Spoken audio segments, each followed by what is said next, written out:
ನಮಸ್ಕಾರ. ಶರಣಾರ್ಥಿ. ನಿಮ್ಮ ಶರಣು ವಸ್ತ್ರದ ಇವತ್ತು ನಾನು ಕಲ್ಯಾಣ ಕರ್ನಾಟಕ ಕ್ಷೇತ್ರದ ಚಿತ್ತಾಪುರ ತಾಲೂಕಿನ ಸುಕ್ಷೇತ್ರವಾಗಿರ್ತಕ್ಕಂಥ ರಾಷ್ಟ್ರಕೂಟರ ಕುಲದೇವತೆ ಆಗಿರ್ತಕ್ಕಂಥ ನಾಗಾವಿ ಯಲ್ಲಮ್ಮನ ಈ ಒಂದು ಪುಣ್ಯಕ್ಷೇತ್ರದಿಂದ ನಾನು ಚಿತ್ತಾಪುರ ಈ ಒಂದು ನಾಗಾವಿ ಯಲ್ಲಮ್ಮ ಕ್ಷೇತ್ರವು ರಾಷ್ಟ್ರಕೂಟರ ಒಂದು ಆಳ್ವಿಕೆಯಲ್ಲಿರ ಇದು ರಾಷ್ಟ್ರಕೂಟರ ಕುಲದೇವತೆ. ಹೇಗೆ ನಮ್ಮ ಕರ್ನಾಟಕ ರಾಜ್ಯವನ್ನು ಎಲ್ಲ ರಾಜರು ಹೇಗೆ ವಿಜಯನಗರ ಸಾಮ್ರಾಜ್ಯ ಆಗಿರ್ಬೋದು ಮತ್ತು ಹೀಗೆ ಹಲವಾರು ರಾಜರು ಯಾವ ರೀತಿ ತಮ್ಮ ಒಂದು ಕ್ಷೇತ್ರದಲ್ಲಿ ಒಂದೊಂದು ಪುಣ್ಯಕ್ಷೇತ್ರಗಳನ್ನು ಕಟ್ಟಿ ಯಾವ ರೀತಿ ಹೆಸರನ್ನು ಮಾಡಿದ್ದಾರೆ, ಅದೇ ರೀತಿ ಈ ಒಂದು ಕಲ್ಯಾಣ ಕರ್ನಾಟಕದ ಅಮೋಘ ವರ್ಷ ಈ ಒಂದು ರಾಷ್ಟ್ರಕೂಟದ ರಾಜರಾಗಿರ್ತಕ್ಕಂಥ ಅಮೋಘ ವರ್ಷರು ಕ್ರಿಸ್ತಶಕ 10ನೇ ಶತಮಾನದಲ್ಲಿ ಈ ಒಂದು ಮಂದಿರದ ಕುಲದೇವತೆ ಆಗಿರ್ತಕ್ಕಂಥ ನಾಗಾವಿ ಯಲ್ಲಮ್ಮರ ಮಂದಿರವನ್ನು ನಿರ್ಮಾಣ ಮಾಡಿದ್ದಾರೆ. ಈ ಒಂದು ಮಂದಿರದ ಪಕ್ಕದಲ್ಲಿ ಇರ್ತಕ್ಕಂಥ ಈ ಒಂದು ವಿಸ್ಮಯ ಹಾಗೂ ನಿಗಡವಾಗಿರ್ತಕ್ಕಂಥ ಈ ಒಂದು ಬ್ರಹ್ಮ ವಿಷ್ಣು ಮಹೇಶ್ವರ ಅಂತಕ್ಕಂಥ ಮಂದಿರದಲ್ಲಿ ಸುಮಾರು 60ರಿಂದ 62 ಕಂಬಗಳಿವೆ ಅಂತೆ. 60ರಿಂದ 62 ಕಂಬಗಳಂತಂದರೆ ಈ ಕಂಬಗಳನ್ನು ಕೌಂಟ್ಲೆಸ್ ಅಂತ ಹೇಳ್ತೀವಲ್ಲ ನಾವು, ಏನೇ ಲೆಕ್ಕವನ್ನು ಮಾಡಿದ್ರೂ ಕೂಡ ಒಂದು ಹೆಚ್ಚಿಗೆ ಆಗುತ್ತೆ, ಒಂದು ಕಡಿಮೆ ಆಗುತ್ತೆ ಅಂತ. ಇಲ್ಲಿ ಈ ಒಂದು ನಿಖರವಾದಂಥ ಈ ಒಂದು ಮಂದಿರದ ಆವರಣದಲ್ಲಿ 60 ಕಂಬಗಳಿವೆ, 62 ಕಂಬಗಳಿವೆ ಅಂತ ಇಲ್ಲಿವರೆಗೂ ಕೂಡ ಯಾರು ಕೂಡ ವೈಜ್ಞಾನಿಕವಾಗಿ ಇಲ್ಲಿ ಒಂದು ಸಾಬೀತನ್ನು ಮಾಡೋದರಲ್ಲಿ ವಿಫಲ ಆಗಿರ್ತಕ್ಕಂಥ ನಾವೊಂದು ಈ ವಿಸ್ಮಯವಾಗಿರ್ತಕ್ಕಂಥ ಮತ್ತು ರೋಮಾಂಚನಗೊಳ್ತಕ್ಕಂಥ ಈ ಒಂದು ಮಂದಿರದಲ್ಲಿ ವಿಶೇಷನ ಕಾಣ್ತೀವಿ. ಈ ಒಂದು ಮಂದಿರದ ಆವರಣ ತಾವು ನೋಡ್ಬೋದು. ಇಲ್ಲಿ ಜೊತೆಗೆ ಇಲ್ಲಿ ಪಕ್ಕದಲ್ಲಿ ತಾವು ಈ ಒಂದು ಶಿಲಾಶಾಸನವನ್ನು ಕೂಡ ತಾವು ನೋಡ್ಬೋದು. ಈ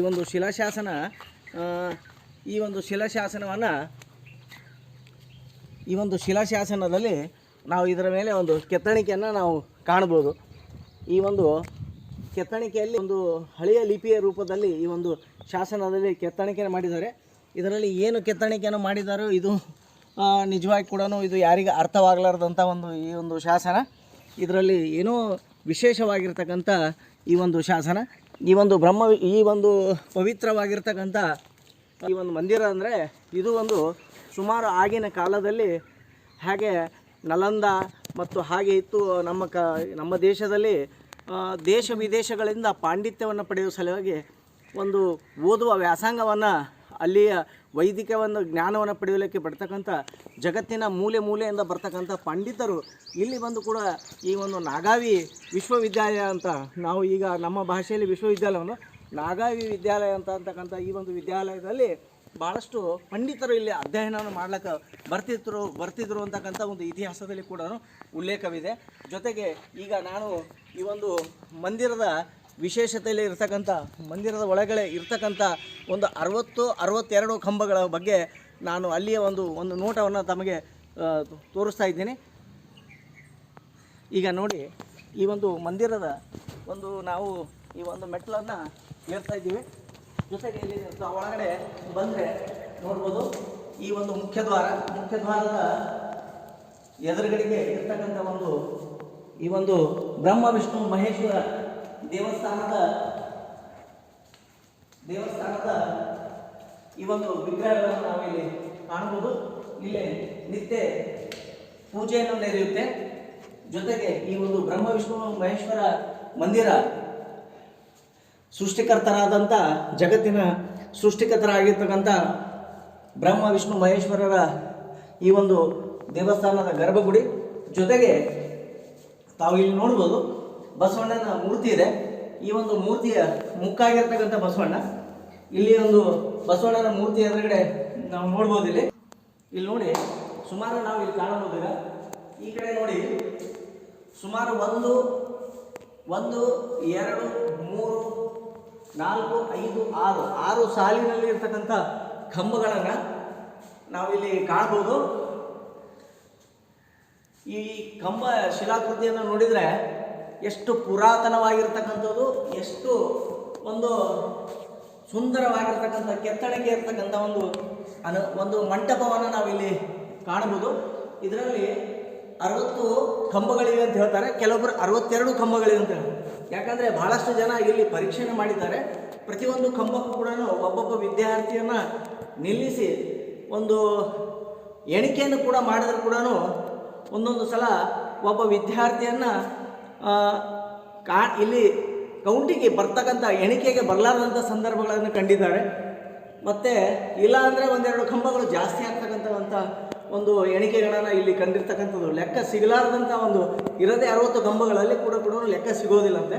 ಆ ರೀತಿ ಒಂದು ವಿಸ್ಮಯವಾಗಿರ್ತಕ್ಕಂಥ ಇಂಥ ಒಂದು ಪುಣ್ಯಕ್ಷೇತ್ರ, ಇಂಥ ಒಂದು ಹೆರಿಟೇಜನ್ನು ನಮ್ಮ ಕಲ್ಯಾಣ ಕರ್ನಾಟಕ ಭಾಗದಲ್ಲಿ, ಅದು ಚಿತ್ತಾಪುರ ತಾಲೂಕಿನಲ್ಲಿ, ಕರ್ನಾಟಕ ಬೆಂಗಳೂರಿನಿಂದ ಸುಮಾರು 600 ಕಿಲೋಮೀಟರ್ ದೂರ, ಕಲಬುರಗಿಯಿಂದ ಕೇವಲ 40 ಕಿಲೋಮೀಟರ್ ದೂರ, ಶಾಬಾದ್ ತಾಲೂಕದಿಂದ 25 ಕಿಲೋಮೀಟರ್ ದೂರ ಮತ್ತು ಚಿತ್ತಾಪುರದಿಂದ ಕೇವಲ 2 ಕಿಲೋಮೀಟರ್ ದೂರದಲ್ಲಿ ಇರ್ತಕ್ಕಂಥ ಈ ಒಂದು ಪುಣ್ಯಕ್ಷೇತ್ರ.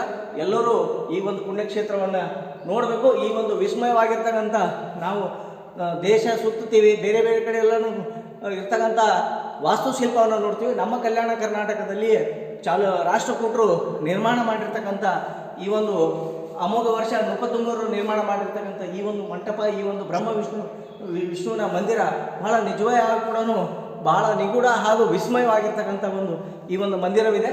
ಮತ್ತು ಜೊತೆಗೆ ಈ ಒಂದು ಮಂದಿರದ ಸುತ್ತ ಇರ್ತಕ್ಕಂಥ ತಮಗೆ ಈ ಒಂದು ಭಾಗವನ್ನು ಕೂಡ ತೋರಿಸ್ತೇನೆ. ಜೊತೆಗೆ ಇಲ್ಲಿ ಕೂಡ ತಾವು ನೋಡ್ಬೋದು, ಇಲ್ಲಿ ಈ ಥರ ಇದು ಇದೆ. ಇಲ್ಲಿ ನೋಡಿದ್ರೆ ಇದು ಒಂದು ಹವನ ಮಾಡ್ತಕ್ಕಂಥ ಕುಂಡನೋ ಏನು ಎದಕ್ಕೋಸ್ಕರ ಇದನ್ನು ಮಾಡಿದ್ದಾರೆ ಗೊತ್ತಿಲ್ಲ. ಬಟ್ ಇದು ಕೂಡ ಬಹಳ ಈ ಮಂದಿರದ ಭಾಗದಲ್ಲಿ ಈ ಒಂದು ಆಳದಲ್ಲಿ ಮಂದಿರದಲ್ಲಿ ಅಂತ ಈ ಥರ ಆಕಾರದಲ್ಲಿ ಇರ್ತಕ್ಕಂಥ ಇಲ್ಲಿ ಕಟ್ಟೆ ಇದೆ, ಸುತ್ತಮುತ್ತ ಮಂಟಪ ಇದೆ.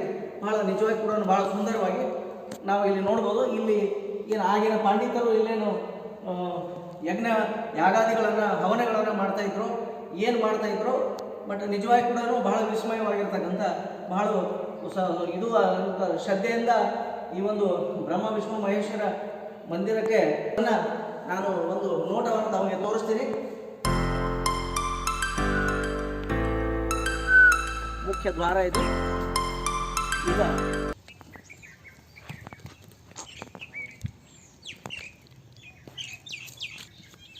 ಇದು ಮಂದಿರದ ಸುತ್ತಮುತ್ತ ಇರ್ತಕ್ಕಂಥ ಸುತ್ತಲಿನ ನಾವು ಸುತ್ತನ್ನು ಹಾಕ್ತಾ ಇದ್ದೀವಿ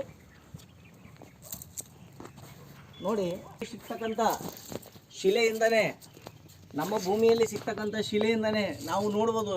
ಆ ಕಡೆ ಹೊಯ್ಸಳ ಮತ್ತು ಹಂಪೆ, ಆ ಕಡೆ ಬೇರೆ ಕಡೆ ಎಲ್ಲ ನೋಡಿದರೆ ಅಲ್ಲಿಯ ಈ ಕಪ್ಪು ಕಲ್ಲಿನ ಇದನ್ನು ಅಲ್ಲಿಯ ಶಿಲೆಯಿಂದ ಮಂದಿರವನ್ನು ನಿರ್ಮಾಣ ಮಾಡ್ತಾರೆ. ಆದರೆ ಇಲ್ಲಿ ಶಿಲೆಯಲ್ಲಿ ಎಷ್ಟು ಸುಂದರವಾದಂಥ ಕಟ್ಟಡವನ್ನು ನಾವಿಲ್ಲಿ ಕಾಣ್ಬೋದು. ನಮ್ಮ ಶಿಲೆಯಿಂದಲೇ, ನಮ್ಮ ಭೂಮಿಯಲ್ಲಿ ಸಿಗ್ತಕ್ಕಂಥ ಈ ಕಲ್ಯಾಣ ಕರ್ನಾಟಕ ಭಾಗದಲ್ಲಿ ಸಿಗ್ತಕ್ಕಂಥ ಶಿಲೆಗಳಿಂದಲೇ ಎಷ್ಟು ಮಂದಿರವನ್ನು ಎಷ್ಟು ಸುಂದರವಾಗಿ ಕೆತ್ತನೆ ಮಾಡಿ ಈ ಮಂದಿರದ ವಿಹಂಗಮ ನೋಟ ಹಾಗೂ ವಿಹಂಗಮವಾಗಿರ್ತಕ್ಕಂಥ ಈ ಕಲಾಕೃತಿ, ಈ ವಾಸ್ತುಶಿಲ್ಪವನ್ನು ನಾವಿಲ್ಲಿ ಕಾಣಬಹುದು. ಈ ಮಂದಿರದ ಸುತ್ತಮುತ್ತ ಇರ್ತಕ್ಕಂಥ ಈ ಕಾಂಪೌಂಡ್ ವಾಲು